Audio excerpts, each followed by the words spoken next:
these shows 24/7 because I was trying to figure out a way to kill him and get away with it. Why would I do that when it's so much more fun to just fuck with him?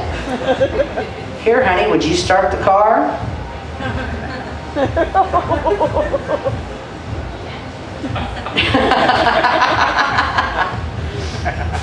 My favorite, though, was, no, wait, girls, that's Daddy's plate. I fixed that special for Daddy.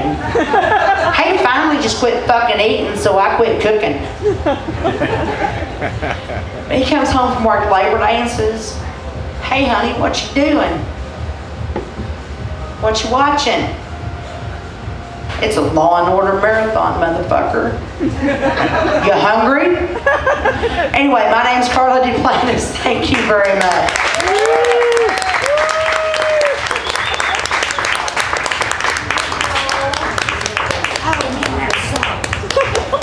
Yes, someone who's shorter than me. That was Carla, everybody. Please give it for Carla one more time. Great job.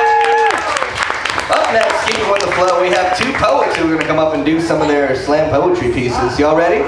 Yeah. Kevin and Jacob, get on up here. I need to embarrass you on stage for a minute before you start. Yeah. Y'all make sure you're taking care of your bartender and doing all that junk and all that other stuff that I'm supposed to say. And there's this thing here for the money and such. Thank you to Focusography again for letting us put this on and for putting this on. Please give it for Debbie Jane one more time in the back and Simon. They're doing great, great things, and keep up with them. If you haven't, I think they have a little sign-up sheet for an email thing over there.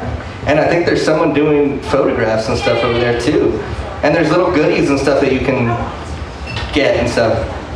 So, Kevin, Jacob, tell us a little about yourselves. Y'all from Austin, moved to Austin. What did you move to Austin for? What's your shoe size? You know.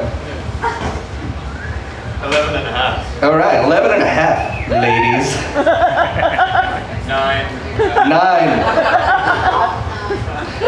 11 and a half, ladies. All right, so have you all been doing poetry in Austin a while? You're part of the Austin Slam team and everything, and what? Yeah, I mean, I forgot how long Jake's been doing it. I've been doing this about like 3 years now. Cool, cool. I'm on the current Austin Poetry Slam team. I was on the one last year. Awesome. And not originally from here though. I moved here from Chicago about 3 years ago. Chicago, ladies. Ladies. I feel like saying ladies tonight. Jacob. Yeah, I've been doing it for about 3 years myself. I haven't been on the team, but been doing my own thing for a while. And did the musician say that he's been performing for a while? Was that how he introduced himself? I think so. Because I totally heard him say that, like, He said he was born at a young age. Damn it, because I heard that and I thought maybe he said he's been performing at a young age and I was going to steal that for my intro. No, but you can say performing since a young age. He said born at a young age. I have not. Okay, so anyway, I'm not going to steal his joke, even though I wanted to. I'm sorry. I've been alive ever since I was born, though, so I got that. That's a good place to be. And I've been performing for 3 years now. All right. Yeah. Y'all give them your attention, please. If you like what they're doing, or if you just want to give money to children who want to eat and play music, and I'm trying to give you a guilt trip right now. There's this bag, and then there's a little bag inside it. It's like, you know what? Here's the poets. I'm gonna stop talking. Yeah. There we go. What's up, everybody? My name's Kevin. I say things to people in front of a microphone. Real quick, just because like I'm kind of tired because I've had like a really long week and stuff, and I'm feeling it's a little quiet in here. So like on 3, can I get the biggest like yeah like from everybody? Is that cool? All right, ready? 1, 2, 3. Yeah! Fucking A. Let's do some poetry. Yeah.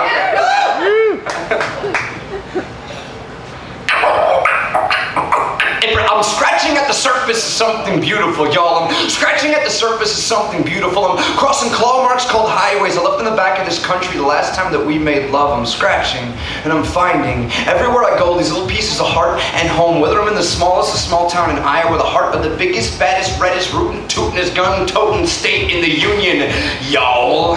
I'm scratching and I'm finding pockets of people. Pockets of people amidst people with their hands in their pockets, but these pockets of people tethered between the people with their hands in their pockets are empty, but their hands are busy forming fists raised in protest, or holding one another in interwoven hugs, or wheeling and dealing the latest CD to fall on unattended peers' ears, the book that his parents will never read, the movie her community doesn't give a shit to see, these paintings of love and rage, masterpieces being peddled from the trunks of their cars, all with their brushstrokes deeply rooted in that old subhuman's back patch, or a cocked to the side flat brim hat, or patched up tight ass jeans, tight as dread. Lock these kids with their heads stacked to the brim with things I never thought about when I was their age, that go beyond punk rock, that are still bigger than hip hop. See, no one is the only one out there toe to toe, nose to nose, t-shirt to riot shield, shouting through a tear gas cause, shouting, who are you to tell me who I am, to tell me what I can, can't do, can, can't be. I don't even let a country tell me I'm free. I don't need your Republican state line, I got this on this, let a thought, learn, not taught this, let a rhyme, rhyming and drawn outside, the lines stick what's inside, I do it outside, I blast like a broadside with honesty causing blood,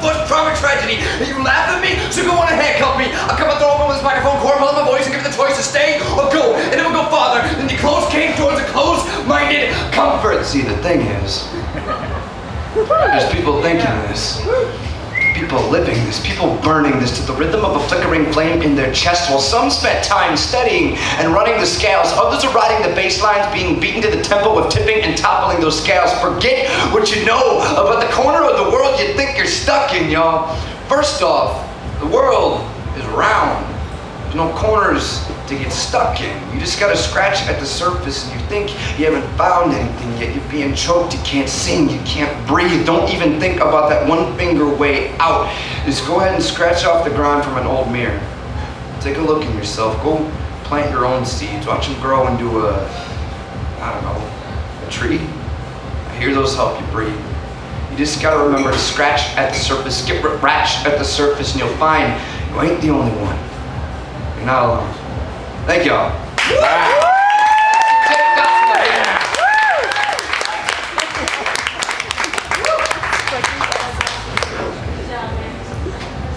Thank you, Kevin. He'll be back up right after me. We didn't plan it this way, but wardrobe-wise, he's sort of the straight guy, and I'm kind of not. To the collection of hairs adorning the upper lip of my former lover's new boyfriend, I will not call you a mustache, just like I don't call a podunk town a city. You gotta get a bit more developed first. A mustache should not be thin, emaciated, and looking like it needs to eat an A1 Whataburger. It should be like the A1 Whataburger, thick and hearty, with a little bit of mayonnaise and mustard. Oh.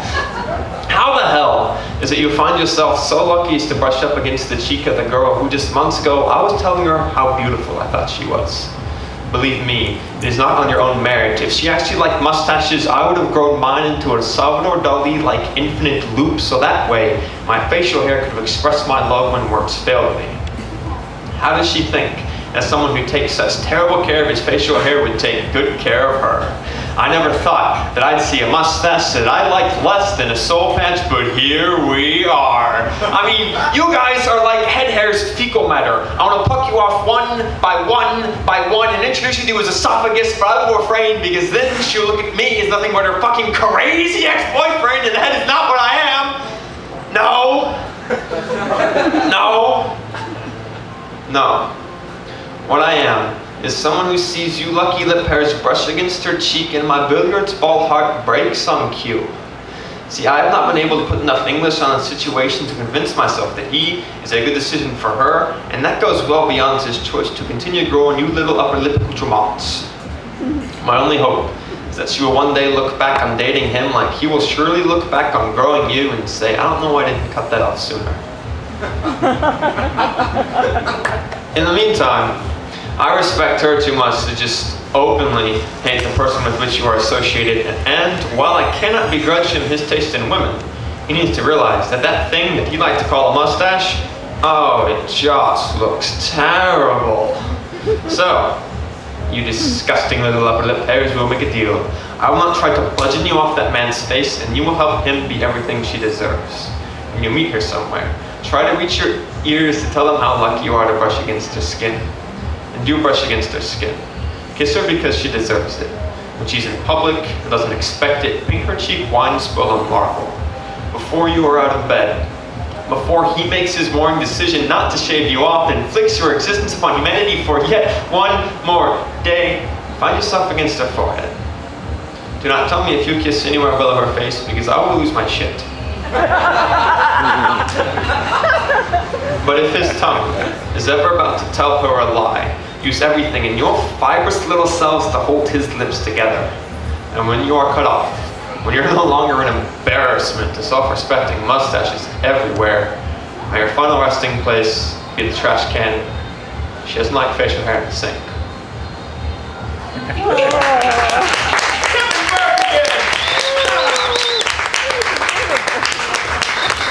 On a personal note, I am one of Jacob Dotson's biggest fans. I think that guy's awesome.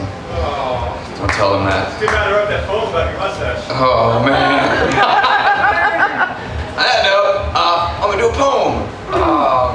Yeah, I've worked a lot of different jobs, and you know what's kind of neat is I ended up just writing about some of them. But I've had everything from like power plant work to working in a bar to working in a coffee shop to being a teacher to being whatever. And then just recently, I got a job working with the city's EMS system, so I'll be on those big yellow ambulances you see riding around. That'll be fun. But yeah, so here's a poem about some of that stuff. I forgot where I was going. It's cool. So yeah, I come from a long line of bartenders, sweat breakers, broken backs from digging ditches, and a handful of teachers. See, my mom taught math, my sis teaches English, and my dad told us stories. Now, all of this spins around in my mind, and I see it spinning faster and faster in the reflection of the eyes of the student whose face is only inches from mine as he says, "What are you gonna do about it if I don't?" All pufferfish, pointy chested as the rest of the high school class waits. Waits as the ink beneath my long sleeves buttoned up in slacks begins to burn. Waits as my first mosh pit branded brain begins to boil. Waits as I keep back the gasoline vial. I get all choked up on the hand grenade pins and needles that have been planted in my throat and got a drum set in my jawbone that I play in time. Who's swaying pickets on? It's like a... But today, I muted it.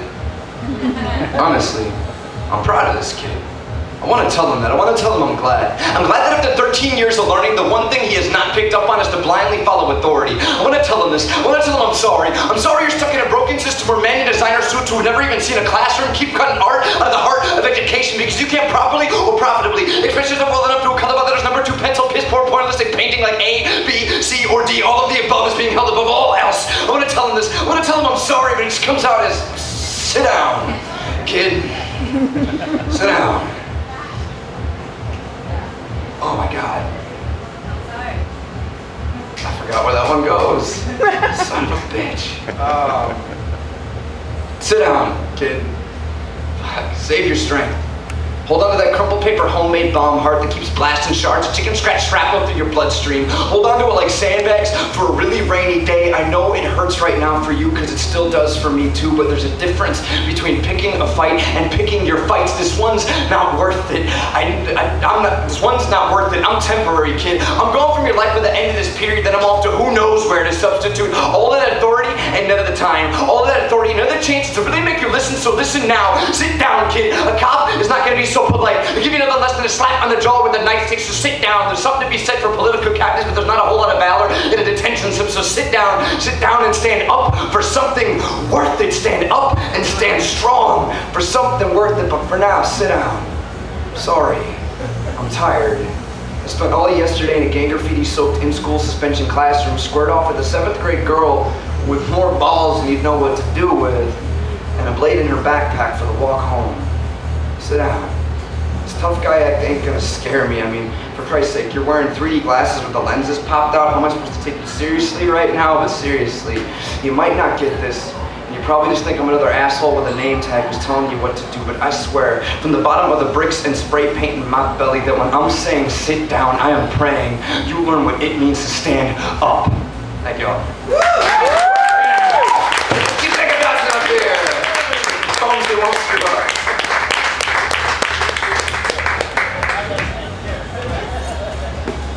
So this piece was actually written for the O. Henry Pun-Off, if y'all have ever been to that. If you haven't, it's the World Championships of Punning, and it's a lot of fun. She was looking real 60 when I first sees her Chavez from across the crowded room, and I just wanted to be Riverside. Well, I wanted to go south first, but you can't Cameron too hard. She was sipping a lime creek, so I knew she wasn't a Mainer. So I pour myself another drink and slaughter over through the far west of people because, as the French would say, I wanted to Mount Bon L. I walk over like a big man chaka, acting all burlesque, and I say, I'm Jacob. So been thinking about you since I first saw you. I'm so happy to meet you. I hope you Kramer alone, because I want to get 22 know you. What is she doing, she asks, coning on to me? What, the kind of guy not talk to a nice chicone these days? I'm Val, she says. Nice to meet you. The Pleasant Valley is all mine. I'm feeling Jollyville, she says. How are you? I'm okay. I ask her if she's 620 friendly. She says, I've taken Speedway before. I tell her I got a whole Parmesia stuff if you want to burn it later. She tells me she can get Montopolis, the guy who keeps a nice Brody. I say, I didn't keep in a good figure. You want to feel more pack? And then things get real 360. Wickersham on my chest, my hand in her brazos. I think, I got a real grand feeling about this. She's throwing me for Guadalupe's. My Wells branch is getting a little woodward. And I'm just thinking about how to do vowels. So I put my Lamar around her. I say, come on, baby, have steak with me. I can, she replies. You break her my heart, why not? The caves, she says. I've got the Red River.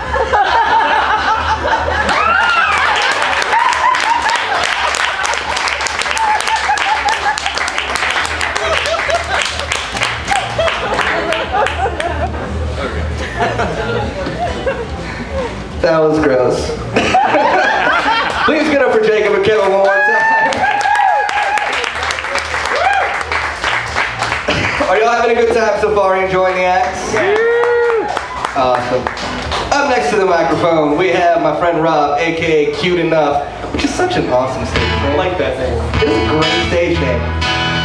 I have a shot in my hand right now. Who's drinking? Somebody's got to be drinking. Someone cheer for drinking. You are in a bar downtown on a Saturday night and you don't have a drink in your hand. There is something wrong with the way you were raised. That's not true at all. I apologize to any mothers in the audience. So I'm gonna take this shot and probably go get another one at the bar because I'm an alcoholic, but don't tell anyone. Cute Enough is up next, and then we're gonna have Chrissy Harrison, she's around here somewhere. And then I believe we're gonna take a quick break after that. So make sure you're taking care of your bartenders. There's gonna be photography and things happening over here. So in the break, you wanna go take a picture with some funny wigs or things, go over there. Here's Cute Enough, everybody.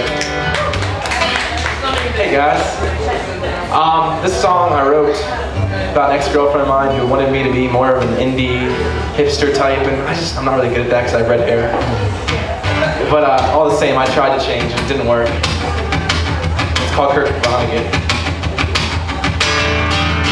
I shot the sheriff, but I did not use his gun.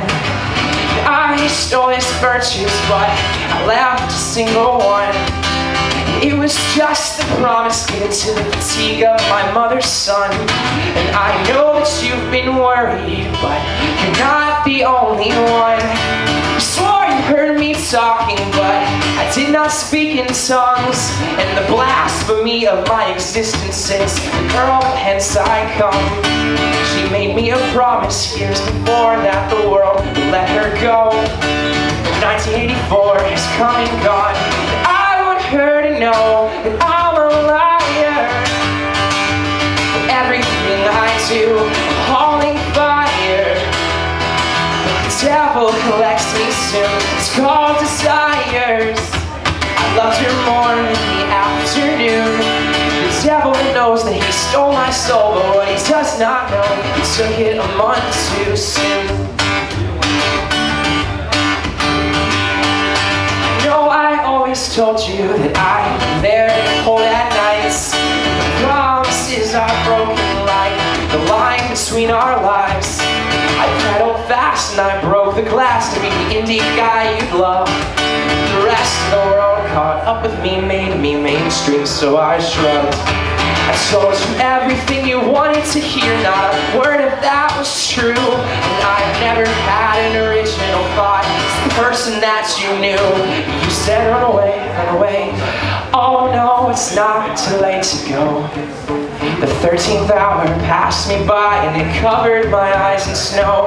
I saw the bombs and guns. I have become devoid of love.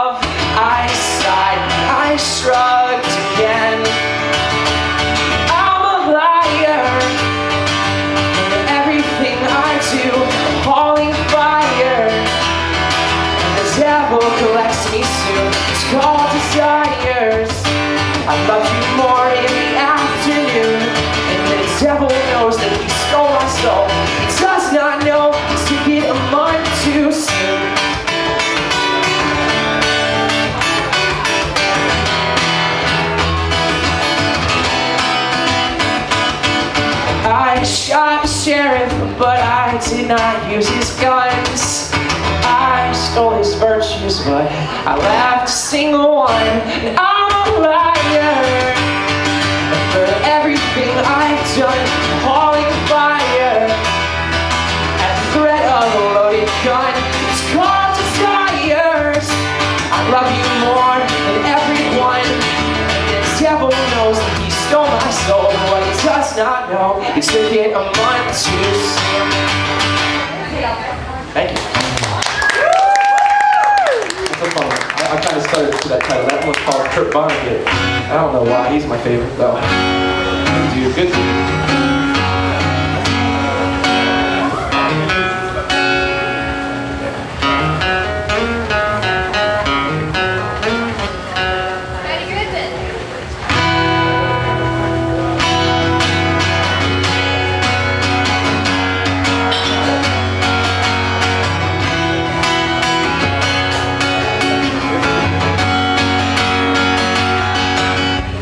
This is stumbling out loud.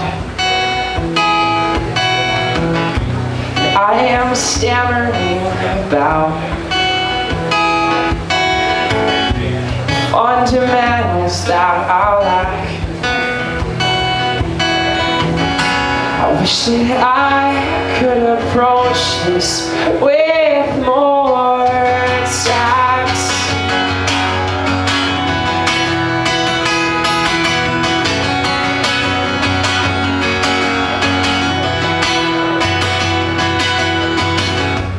No, I miss the way you laugh. I know you'll never take me back. There is something in the sounds, my soul breaking. Oh no, no, no.